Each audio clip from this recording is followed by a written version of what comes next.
अस्सल गावठी पिठलं भाकरी खायची मज्जाच वेगळी असते हो ना। चला तर मग आज बनवूया गरमागरम पिठलं।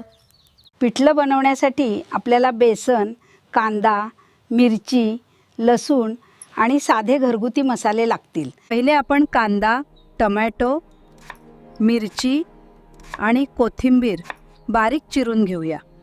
पिठल्याची खरी चव त्याच्या फोडणीत असते। मोहरी जिरं तडतडली की समजायचं जेवण भारी होणार। आता आपण कढीपत्ता आणि कांद्याची छान फोडणी करून घेऊ। आता आपण तिखट, हळद आणि चवीनुसार मीठ घालून फोडणी छान परतून घेऊ।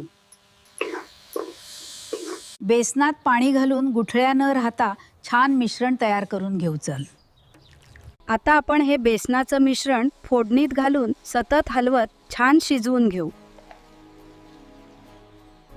आपलं गरमागरम पिठलं अगदी छान तयार झालं आहे। अशाच गावरान रेसिपीजसाठी आपल्या आजीची रसोई चॅनलला लाईक, शेअर आणि सबस्क्राईब करा।